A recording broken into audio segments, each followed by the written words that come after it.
Hey guys, it's Hunter. Welcome back to another video. We'll look at this thing. This is the Squier Contemporary Active Jazzmaster, and in this color, it is glorious. But looks are just one aspect of a guitar. As far as Squiers go, this is on the higher end, so is it worth the price tag? Let's take a closer look.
So first, let's talk specs. With the Squier Contemporary Active Jazzmaster, we've got a poplar body, a bolt-on satin maple neck, and a 21-fret Indian laurel fretboard. Now, poplar is usually a relatively light wood, but especially with the maple neck, this is actually a pretty hefty guitar, and it's also well balanced with the strap. For the launch of this model, Squier offers the Contemporary Active Jazzmaster in two gloss colors, the Super Metal Graphite Metallic, and this kick-ass Surf Pearl. Both finishes have matching headstocks, which looks so cool. I love it, especially in this color, and especially on such a relatively inexpensive guitar. Now, just with the Contemporary Strat, I'm really surprised that the Jazzmaster doesn't come with 24 frets, seeing as who the target audience for one of these probably is, and considering the fact that there looks like there's space for at least a couple more frets in there. I don't really mind that much because I'm not a widdly lead player, but I wish there was at least a 22nd fret so you can bend up to that second octave. Whatever. I mean, it's still a great guitar to riff out on. As far as playability goes, it's pretty comfortable. It comes set up for 9s, but the 25.5-inch scale length is great for lower tunings with thicker gauge strings as well. The unfinished neck has a modern C profile and a 12-inch fingerboard radius. It feels very similar to the Jim Root Jazzmaster I tried a while back and absolutely loved.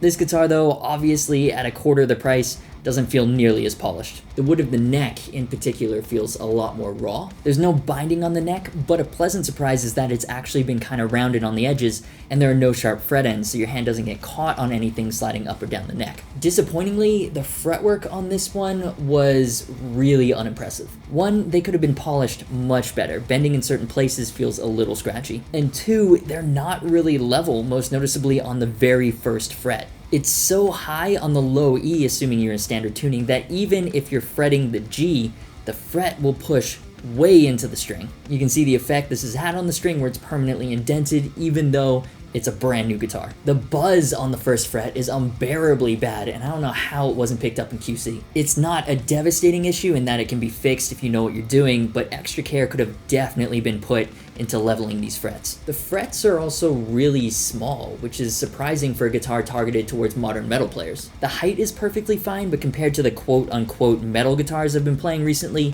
and even compared to my old Bullet Strat, the frets on the contemporary Jazzmaster are really narrow. Now maybe it's because I'm not too familiar with the traditional Jazzmaster form, but I don't like the pickup selector. It's like the same three-way selector as you find on the Les Pauls that I like, but at a 90-degree angle, so the toggle position closest to the neck is the neck pickup, the position closest to the bridge is the bridge pickup. It is how the pickup selector is generally placed on Jazzmasters, but I don't know, it's just weird if you're not used to it. Again, not a big deal. If this is my own guitar and not a loaner, I'd probably just rotate it. Then the Tune-O-Matic style bridge and stop-tail combo is a nice surprise from Squier. I know hipshot style hardtails are all the rage right now, but as someone who grew up playing an Epiphone G400 Custom, the Tune-O-Matic is my preference because it's what I'm most comfortable with. There's something about the raised angle that really suits my picking style, so that's a huge plus for the contemporary active Jazzmaster in my book at least. You may or may not share the same preference, but it is something that sets this apart from a regular Jazzmaster, so it's something to keep in mind. It's also not the best quality bridge. It does a job, but it's one of those really small ones that came on old Chinese Epiphones before they stepped up their game. As a result, palm mutes in particular don't feel or sound as chunky as they might with a higher quality bridge. And unfortunately, the tuning stability of the contemporary Jazzmaster isn't all that great either. To be fair, the tuning machines don't feel that cheap and they aren't super jumpy, and even though the nut is made of artificial bone, I was still tuning this thing a lot. Way more than I would have preferred. Now for pickups, this comes with dual active SQR ceramic humbuckers. Now apparently these are different to the non-SQR variants found in the Strat I demoed a while back. Unfortunately, that was also a loaner guitar from Sam Ash, so I don't have it here to do a back-to-back comparison. So here's how this guitar sounds through the Mesa Dual Rectifier.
So these SQR pickups are more than passable. While I would personally replace them with higher end active pickups because I find hot rodding inexpensive guitars really fun, I wouldn't say it's a necessity. They're not as full sounding as an EMG set in my opinion, but overall, not bad. At least for the dirty stuff. They don't really do cleans. So the big question, is this worth the $400 price tag? Honestly, value-wise as a guitar, Probably not. The neck on this one, at least, yes, it is maple, but it feels like one that you find on a beginner guitar. Yes, it's supposed to be unfinished, but it feels almost too raw. The frets need work for it to be giggable out of the box, and the bridge isn't great. That being said, it sounds good, and where else can you get a guitar like this? This sick surf pearl finish with the matching headstock, an adjustable bridge with a stock tailpiece, and an affordable offset Jazzmaster package. I think there are some missed opportunities with this Jazzmaster. I would have liked to see at least 22 frets and extra jumbo fret wire. Right now, I'd consider this a good base for a really cool mod project, and with those specs,